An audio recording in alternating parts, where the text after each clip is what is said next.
His uncle motioned for him to take the bow and pointed in the direction of the cough. Picking up the bow, LeRoi slid over the side into the dark, brackish water. Jake handed him the quiver and squeezed his arm encouragingly. LeRoi turned and waded slowly into the opaque vapor. A cold glove of water surrounded him up to his navel. He had to be careful, for he was near the edge of the channel and the waist-high depth dropped away to 12 feet. There could be no splashing. He strung an arrow in his bow and continued forward. He did not know whether he would need the arrow for the man or an alligator, but he intended to be prepared.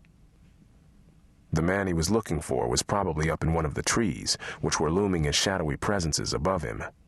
20 feet further into the murkiness, he felt a breeze blowing and the beginnings of the current moving on his right. He was getting too close to the edge of the channel.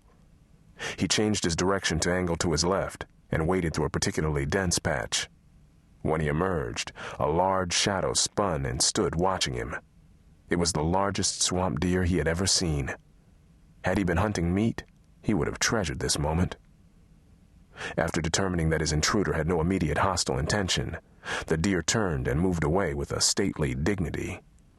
LeRoi needed something to draw the attention of the man in the tree, so he picked up a short, thick piece of branch and threw it hard at the disappearing flank of the deer.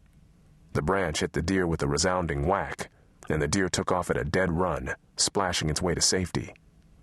LeRoi heard a surprised, "What the hell?" and the chambering of a bullet in a lever-action rifle. As the deer ran away, he saw movement in a tree off to his right. The shadowy outline of a man holding a rifle could be seen about 10 feet off the ground, dropping down into the water until only his head was above its dark surface. LeRoi began his noiseless approach. He figured the man must be standing on some kind of hunting platform. He knew he could hit him from where he was, but he couldn't risk the man calling out. He had to move closer to be certain of a killing shot. As he moved nearer, he saw that there was a small dinghy moored to the trunk of the tree. In the surreal landscape of gray and white vapor under the tree's overhanging shadowy presences, only the boat had movement, as the pull of the current caused it to bump against projecting roots.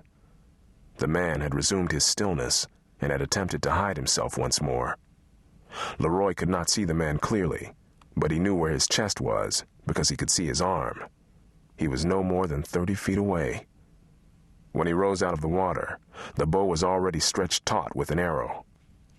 The bow had a sweet bass twang as the arrow was loosed. LeRoi heard a soft thud and then the clatter of the rifle caroming off the tree into the water. He continued forward cautiously. He had no doubts that the man was hit, but LeRoi couldn't be sure he was dead. He might be waiting with a revolver.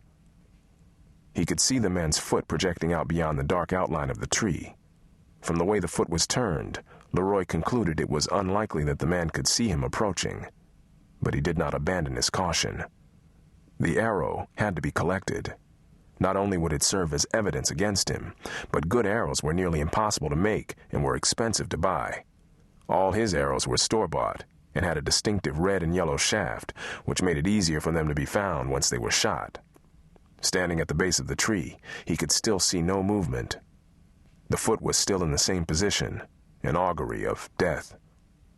LeRoi picked up the rifle that was leaning against a root with its stock in the water. He checked the barrel carefully for obstructions, then mounted the rough ladder that led up to the platform. Peering over the rim of the platform, he was surprised at what he saw. His arrow was deeply embedded in the man's rib cage, but that is not what surprised him. It was the badge on the man's chest. LeRoi had been expecting one of the DuMonts or their kin. Instead, he found the corpse of a white man who had pale skin, greasy brown hair, and a handlebar mustache. He was obviously a deputy.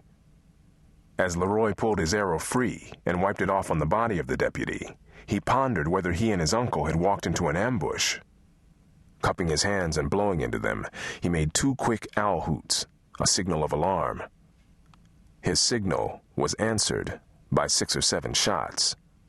Standing up, LeRoi could see the flash of a gun from another tree platform 50 yards away. As LeRoi shouldered the rifle and took aim, he saw the pinkness of the man's face on the other platform. He squeezed the trigger.